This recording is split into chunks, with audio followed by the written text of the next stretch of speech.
Je vous retrouve à l'occasion de ce 3e podcast sur ma chaîne où je vais vous parler cette fois-ci du jaunissement de la peinture à l'huile. Et je trouve que en fait ce jaunissement de la peinture à l'huile qu'on connaît peu, alors il y a un peu de bruit là derrière, qu'on connaît peu, finalement dissuade beaucoup de commencer la peinture à l'huile. Et donc je vais un peu en parler pour histoire de vous rassurer, histoire de démystifier aussi cette peinture à l'huile. On a l'impression que c'était juste... c'est la peinture des grands maîtres, donc forcément on n'ose pas y toucher. Mais finalement, c'est pas si compliqué que ça. Donc, juste pour commencer, en fait, j'avais fait un petit post à l'origine sur la peinture à l'huile, savoir avoir votre avis dessus, avoir un retour d'expérience, etc., etc. Et j'ai pas vraiment eu de réponse. Donc du coup, alors soit vous l'avez peut-être pas vu, soit je pense que vous n'êtes pas forcément concerné, ou alors vous êtes de grands timides, mais c'est pas grave, c'est pas grave. Là, je vais parler, je vais discuter, et puis au final, j'ai vraiment mon rêve en quelque sorte, c'est que ces podcasts, puisque je ne vais pas faire que celui-ci, soit une sorte de discussion entre vous et moi, où je ne suis pas la seule en fait à donner mon point de vue. Donc n'hésitez pas, si vous êtes concerné par ce jaunissement, si vous avez des questions, si vous avez une expérience particulière sur le sujet que j'aborde, n'hésitez pas à mettre en commentaire en fait votre point de vue, ça peut intéresser beaucoup de personnes qui vont regarder cette vidéo. Donc voilà, je commence ma petite discussion du coup sur le jaunissement. Alors le jaunissement, c'est vrai que on sait que les causes, c'est quoi? Alors moi, ce que je dis, ah oui, j'oubliais, ce que je dis, ça ne concerne vraiment que moi, ma propre expérience, mes propres recherches. Vous pouvez ne pas être d'accord avec ce que je vais dire. Dans ce cas-là, n'hésitez pas à le mettre en commentaire aussi. Mais voilà, c'est ma propre expérience, tout ce que j'ai vu et fait de mes yeux. J'ai des petits tests que je vous en parlerai juste après. Voilà, je ne parle que de ce que j'ai pu tester, ce que j'ai pu expérimenter et ce qui a marché pour moi. Voilà, tout simplement. Donc, les causes de ce jaunissement qu'on peut répertorier, il y en a plusieurs.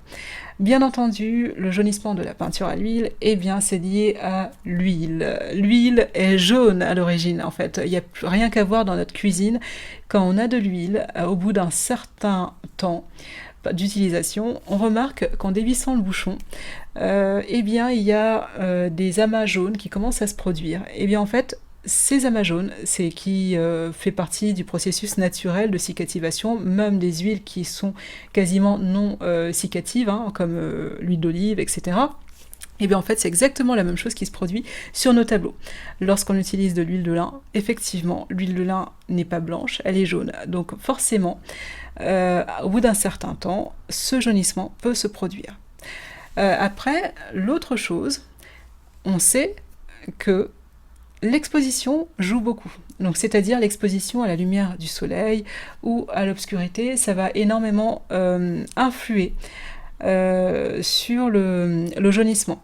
Donc j'ai fait l'expérience également, j'ai mes petits tests, et on voit, là je peux vous montrer directement, là je pense que vous allez savoir quelle est celle qui a été exposée, quelle planche a été exposée à la lumière du jour, et laquelle est restée à l'ombre. Je pense que j'ai même pas besoin de parler, ça se voit. Donc voilà, il y en a une qui est légèrement plus jaune et l'autre non. Alors il y a des colonnes que j'ai fait avec plus ou moins de quantité de médium ou d'huile, et manifestement, alors surtout celle-ci là, elle me plaît pas du tout, juste ici, voilà.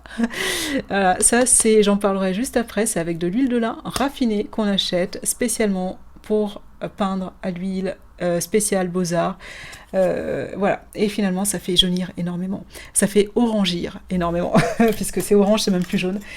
On sait qu'il y a ça, mais attention, on pense à tort que l'huile de lin est seule responsable aussi du jaunissement, mais en fait il y a des facteurs aussi externes. Donc par exemple, il va y avoir les conditions atmosphériques. Donc dans un logement par exemple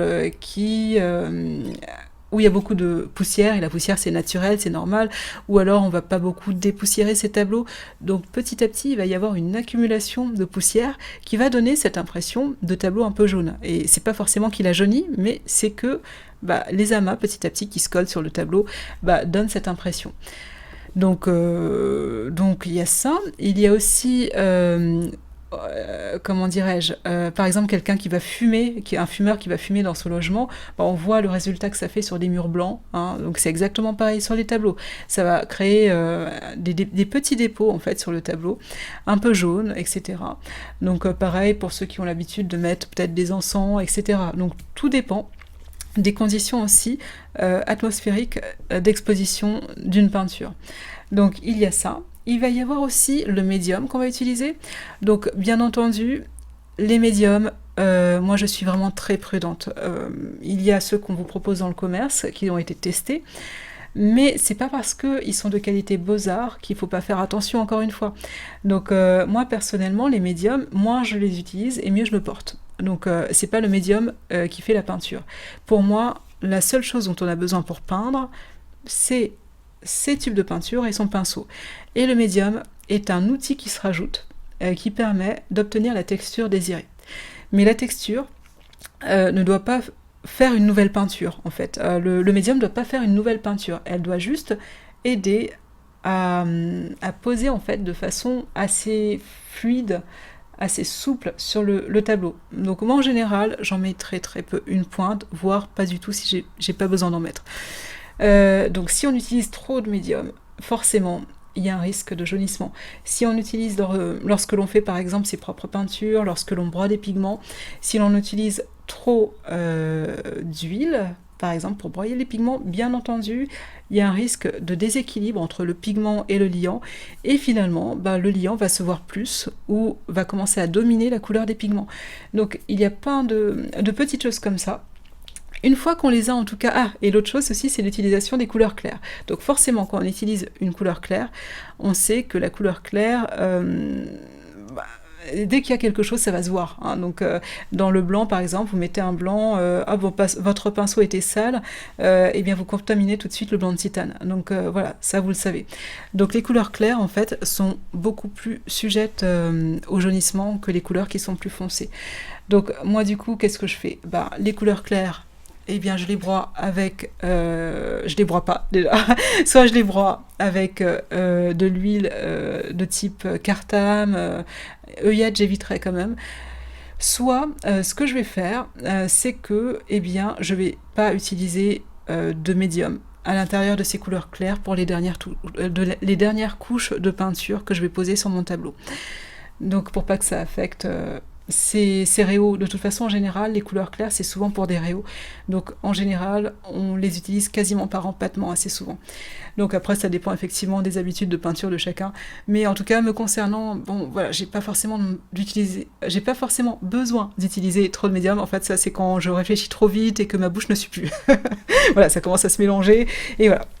Donc j'ai pas forcément besoin de médium ou de beaucoup de médium pour mettre des réaux. Donc, pour moi, comment les éviter ? Donc tout simplement, j'ai réussi à les éviter, enfin je réussis à les éviter, je pense en tout cas jusque-là que j'ai évité ce jaunissement, parce que j'ai testé tout mon matériel. Je teste les couleurs que je broie moi-même, donc je vois ce que ça va donner dans le temps. Au moins j'ai une indication, j'ai mis le temps en fait, j'ai mis la date de réalisation des tests, et à chaque fois je jette un petit coup d'œil et je vois en fait si mes couleurs sont altérées, s'ils commencent à avoir des craquelures ou pas.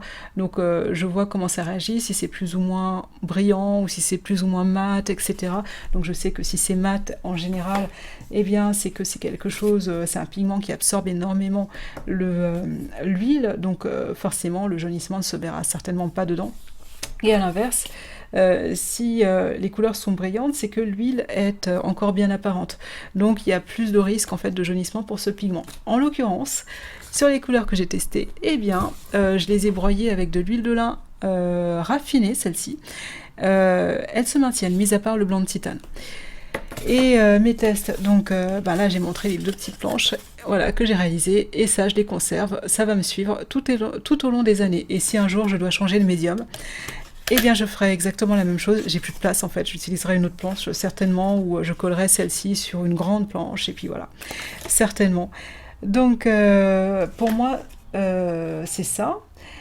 Et alors je sais plus, je me suis perdue entre temps, il faut que je regarde mon anti-sèche qui est juste en bas, donc j'ai noté les choses que j'avais d'important à dire. Donc voilà, j'ai surtout dit utiliser peu de médium, l'huile de lin pressée à froid ou raffinée, il faut éviter de les utiliser sur les dernières couches de peinture si possible, puisqu'on sait que c'est les huiles qui vont jaunir le plus. Donc, c'est vrai qu'on parle aussi, à la place de l'huile de lin, peut-être de l'huile de cartame et de l'huile d'œillette. Bon, faut se dire que l'huile de lin, c'est vraiment l'huile par excellence en peinture à l'huile. C'est vraiment celle qui cicative le mieux, et c'est celle qui a la meilleure tenue au fil des années. Donc c'est pas pour rien que elle a été utilisée toutes ces années. Il y a l'huile de noix aussi, je sais. Mais alors l'huile de noix, je crois qu'on lui reprochait de quoi? D'assombrir peut-être une toile, je sais plus trop.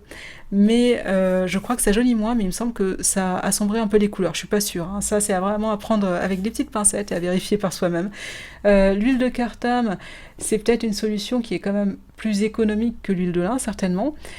Ça jaunirait moins.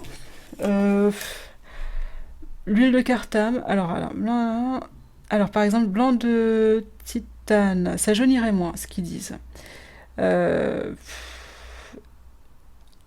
Effectivement, exposé à la lumière, ok. Par contre, non, en fait, effectivement, ça jaunit un peu moins, effectivement. Donc c'est en direct, hein, je fais mes petits commentaires. Et l'huile d'œillette, sauf que l'huile d'œillette met énormément de temps à cicativer également, donc c'est à prendre. Il faut prendre quelques petites gouttes, mais je pense que le mieux c'est d'éviter quand même de broyer et de faire un type de peinture à l'huile d'œillette, quoi. Je sais pas combien de temps ça pourrait mettre, ou alors il faudra employer des sécatifs. Mais dans ce cas-là, ça va être le cercle vicieux en fait. Si vous employez des sécatifs, pareil, il y a un risque de craquelure. Donc vous préférez quoi? Les craquelures ou le jaunissement? Voilà, c'est entre la peste et le choléra. Donc voilà, c'est un peu difficile. Donc au final, moi je me suis dit, quoi qu'il en soit, le mieux c'est d'éviter d'utiliser trop de liant, d'éviter d'utiliser trop de médium, juste la quantité nécessaire. Je vois par exemple pour peindre, il y en a certains qui font des glacis avec quasiment 75% de médium et très peu de pigments. Et en fait, je me dis, mais mince, au fil des années, ça va se voir. Là, j'ai fait des tests avec médium seul, le Liquin par exemple. Celui-là, c'est celui qui est exposé à la lumière. Non, pas à la lumière, celui qui est exposé à l'ombre, enfin qui n'est pas exposé du tout. Et on voit que le liquide, en fait, petit à petit, moins on met de pigment et plus il devient orange. Donc le liquide jaunit également. Sauf peut-être pas dans le temps, mais en tout cas, si on en met trop, oui, ça jaunit. Donc attention, attention si à vos glacis. Moi, je suis plus partisane de faire des glacis avec un tout petit peu de médium, mais de prendre un pinceau étaleur, donc un pinceau type synthétique qui étale bien les peintures, et de l'étaler un peu comme on étalerait de la pommade sur une peinture qui est bien sèche, bien entendu, sur les couches en dessous qui sont bien cicativées et qui ont bien pris, hein, puisque sinon ça va tout enlever. Mais je préfère plutôt cette méthode à celle où on rajoute beaucoup trop de médium, donc on ne sait pas ce que ça va devenir dans le temps. On nous parle beaucoup de peinture à l'huile. Ok, la peinture à l'huile, ça craquelle. Ok, la peinture à l'huile, ça jaunit. Ok, donc en fait, la personne qui est intéressée de peindre la peinture à l'huile parce qu'elle a vu quelques tableaux dans les musées, elle va regarder ça et tout de suite elle est dissuadée. Bon, bah ici je faisais un peu d'acrylique. Voilà, en fait ça en vient, on en vient là, quoi. Et j'ai vraiment ce sentiment que petit à petit, comment dirais-je, c'est un peu une sorte de façon d'orienter les gens vers de nouveaux médiums que l'on souhaite propulser un peu plus sur le marché. Je ne parle pas de théorie, de complot ou autre, mais je trouve ça quand même étrange qu'en fait les termes, la première chose que l'on voit quand on regarde, quand on fait des recherches sur la peinture à l'huile, c'est souvent ça craquelle, ça jaunit, c'est nocif pour la santé, etc. Bon, c'est les mêmes pigments qui sont utilisés dans toutes les autres peintures, hein, par contre. Effectivement, le médium, il y a des solvants dedans, ça on le sait, on aère, on n'en utilise que très peu. Alors avec les toutes petites gouttes de médium que j'utilise, c'est pas ça qui va me ruiner la santé, on va dire. Bon, je laisse pas mon pot grand ouvert, je nettoie pas mes pinceaux avec des solvants non plus, j'utilise du savon et de l'eau. Donc voilà, au final, j'ai l'impression que tout est fait pour un peu dissuader de peindre à l'huile. Et petit à petit, bon bah, quand vous peignez pas à l'huile, qu'est-ce que vous faites? Vous vous dites, quelle autre technique opaque il existe? Ah ben, la peinture acrylique, tout simplement. Mais quand on regarde bien, l'huile n'est pas forcément la seule concernée. Donc moi il y a la peinture, alors là je suis en train de lire mon anti-sèche parce qu'en fait il y a des choses, je peux pas tout garder dans ma tête, hein, donc je sors des choses petit à petit, mais voilà, j'ai un peu mis sur le papier ce que je souhaitais dire aussi. Il y a la peinture glycérophthalique, j'ai du mal à dire celui-là. La peinture glycérophthalique et l'alkyd, a priori, jaunirait également. Donc l'alkyd, effectivement, j'ai une preuve que l'alkyd, c'est pas que ça jaunit pour l'instant, c'est pas que ça jaunit, mais c'est qu'une trop grosse proportion d'alkyd, forcément, c'est une sorte de résine un peu orangée, l'alkyd. On le voit quand on sort du flacon de toute façon, c'est cette couleur-ci. Donc si on met pas de pigment, forcément on voit cette couleur orangée. Donc s'il y a trop d'alkyd, ben, on verra la couleur orangée également. Il y a donc la peinture glycérophthalique également qui jaunirait, donc ça je l'ai lu quelque part, je ne l'ai pas utilisé, je peux pas forcément l'affirmer. Mais il y a aussi... après, la peinture acrylique ou la peinture vinylique, il n'y aurait pas de jaunissement, mais avec un retour d'année qui est très faible hein, par rapport aux tests qu'on peut voir avec la peinture à l'huile. La peinture à l'huile, ça fait des siècles qu'on l'utilise, tandis que la peinture acrylique, elle est très très jeune, donc on ne sait pas comment ça va évoluer. Voilà, on ne sait pas. Il y a peut-être eu des tests, mais voilà, faut laisser un peu de temps et on verra par la suite ce que ça donne. Bon, effectivement, si c'est du plastique, hein, bon, puisque la peinture acrylique, c'est un peu, pour moi en fait, c'est un peu la même consistance qu'un plastique, une colle, etc. Donc les plastiques, oui, ça résiste dans le temps, hein, c'est un peu moins organique que la peinture à l'huile classique.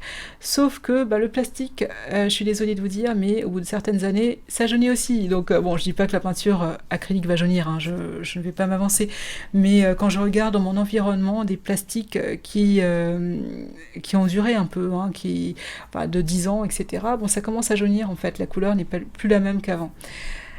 Donc est-ce qu'il y a vraiment que la peinture à l'huile qui s'altère comme ça dans le temps? Je suis pas si sûre que ça. De toute façon, tout est mené petit à petit, je vais pas dire à disparaître, mais rien n'est éternel au final. Donc je pense que au moins la durée de la vie de la personne, c'est sûr, il y a peut-être de bonnes chances que ça reste comme ça, mais au fil des années, au fil des siècles, on ne sait pas, on peut pas savoir. C'est le futur le dira pour les générations suivantes, certainement. Après, par exemple aussi, il y a d'autres techniques artistiques. Il y a l'aquarelle. Donc l'aquarelle, c'est du pigment pur avec soit de la gomme d'arabique, soit du miel, soit...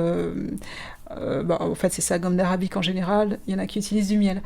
Et au final, en aquarelle, un jaunissement est aussi possible.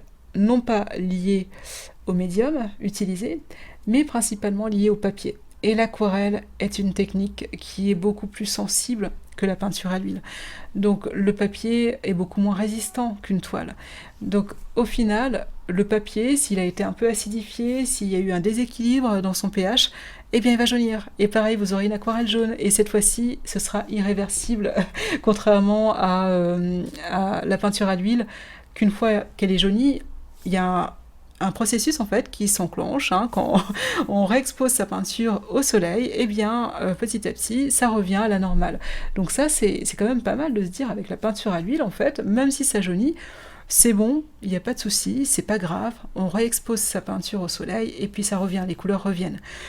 Et en gouache, alors ça c'est parce que j'ai pu tester aussi ces techniques-ci. En gouache, il y a aussi un ternissement, puisque la gouache est une technique artistique où il y a quand même des charges à l'intérieur du pigment. Ce n'est pas que du pigment et de la gomme d'arabique, mais on met également... soit c'est du blanc de meudon, soit c'est des argiles. Alors j'avais essayé de reproduire d'ailleurs mes propres gouaches. J'ai fait une petite vidéo à ce sujet. Si vous souhaitez la voir, vous la retrouverez facilement. Et c'était un vrai échec hein, d'ailleurs, je crois. Donc au final, je crois que ce qui a marché, c'était plus le tube de gouache blanche avec de l'aquarelle, puisqu'en fait la gouache c'est de l'aquarelle avec des charges en quelque sorte, c'est exactement la même base que l'aquarelle mais avec des charges supplémentaires, donc on rajoute des choses, donc forcément si on rajoute il y a plus de risque d'instabilité. Donc en fait quand on regarde les contraintes liées pas forcément au jaunissement, mais au ternissement ou à l'altération d'une couche picturale, ça, ce n'est pas que en peinture à l'huile. Donc il faut vraiment dédramatiser, il faut pas forcément s'arrêter à ça en se disant bon bah je peins pas à l'huile parce que ça jaunit et ça craquelle. Ok. Donc moi je me suis demandé mais est-ce que l'huile, enfin est-ce que le jaunissement de cette peinture, ça nuit réellement à l'esthétisme?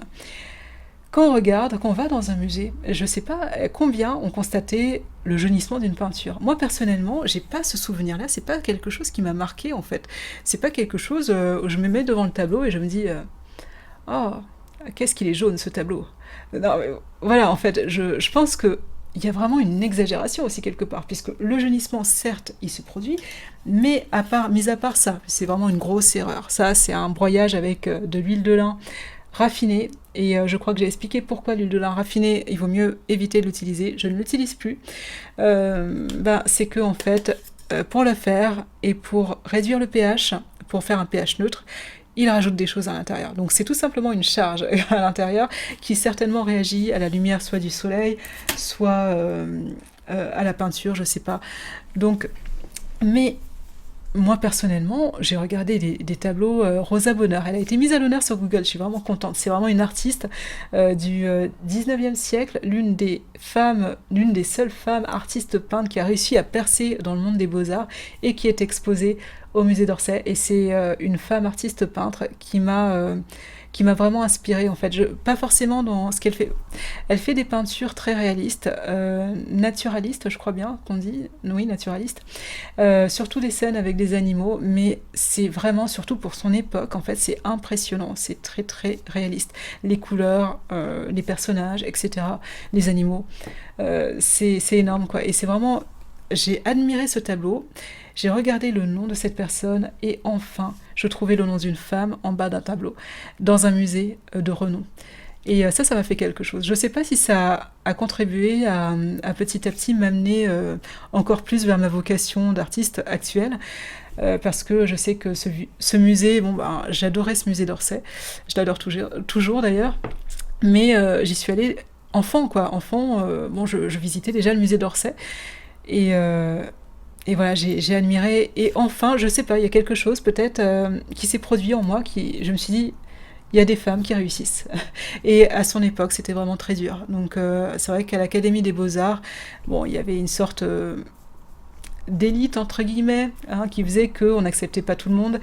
Et au final, cette femme a réussi. Donc à son époque, si. Donc voilà, ça m'a fait quelque chose. Je sais pas si vous êtes femme, peut-être que vous aussi ça vous parlera, peut-être que si vous êtes un homme, un peu moins j'imagine, mais voilà, c'est vraiment pas mon maître à penser, mais c'est quelqu'un qui, même si elle est plus là, elle m'a énormément encouragée dans ma vocation actuelle, dans ma carrière artistique petit à petit qui évolue, qui n'est pas finie, qui va continuer jusqu'à la fin de mes jours à moi. Et puis voilà, et peut-être même plus d'ailleurs, si je fais les adeptes. Donc bon, là je parle un peu de choses pessimistes, je continue, j'ai encore la vie devant moi. Donc au final, oui, est-ce que ça nuit réellement à l'esthétisme? Donc moi, quand je vois un tableau, je ne dis pas ce tableau est jaune, et ça m'a même jamais marqué, même sur des anciens tableaux, je n'ai pas remarqué ce jaunissement. Bien sûr, les tableaux sont restaurés, il y a le vernis qui est enlevé, on peut rajouter quelques couches de peinture de ci, de là, mais même le craquellement, c'est pas quelque chose qui m'interpelle. Bon, effectivement, s'il y a eu un mauvais mélange, ça se voit, le craquellement, c'est un peu comme les bâtiments, quoi, ça tombe en miettes. Mais si c'est bien fait, ça se remarque à peine. Il faut vraiment prendre une loupe ou se rapprocher énormément de la peinture pour s'en rendre compte. Et finalement, quand on regarde une peinture, je pense que le jaunissement, ça participe à la chaleur aussi de la peinture. C'est ce qui attire également sur cette peinture-ci. Donc ça donne une sorte d'atmosphère unique à un tableau qui fait que la personne se sent bien quand elle regarde ce tableau. Je sais pas, donc dites-moi si vous aussi, un jour, vous avez constaté dans un musée si c'est la chose qui vous a choqué.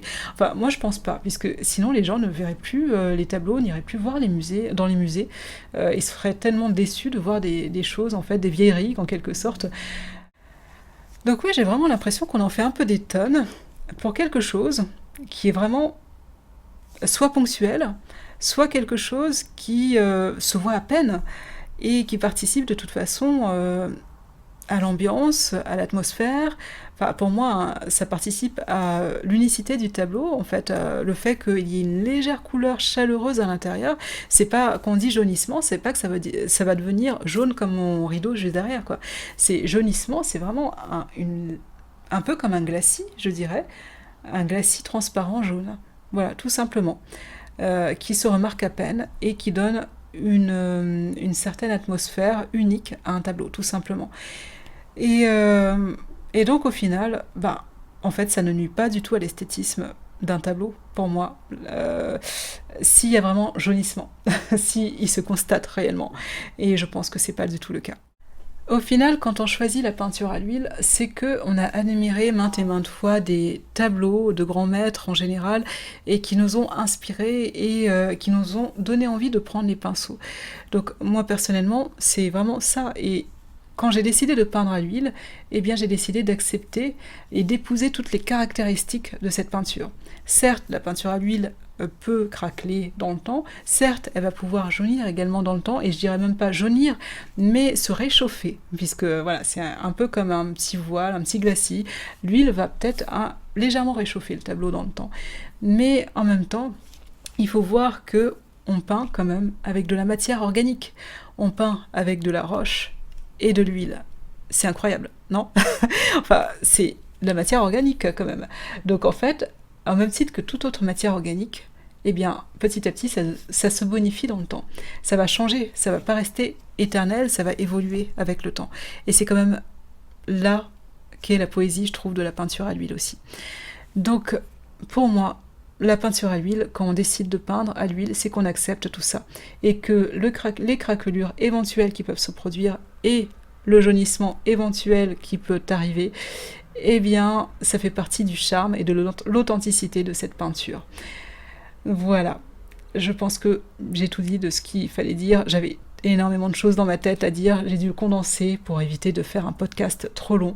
J'espère que ça vous a peut-être inspiré, amené peut-être à réfléchir à certaines choses, et n'hésitez pas, comme j'ai dit tout à l'heure, à me mettre en commentaire si vous avez des choses à dire sur le sujet, à commenter. Et puis je vous dis à très bientôt pour un nouveau podcast. Je ne sais pas encore de quoi, quelque chose qui m'inspirera ou quelque chose qui vous inspirera peut-être. Si vous me mettez suffisamment de commentaires, j'aurai peut-être de quoi piocher pour les prochains. Et je vous dis à très bientôt. Au revoir.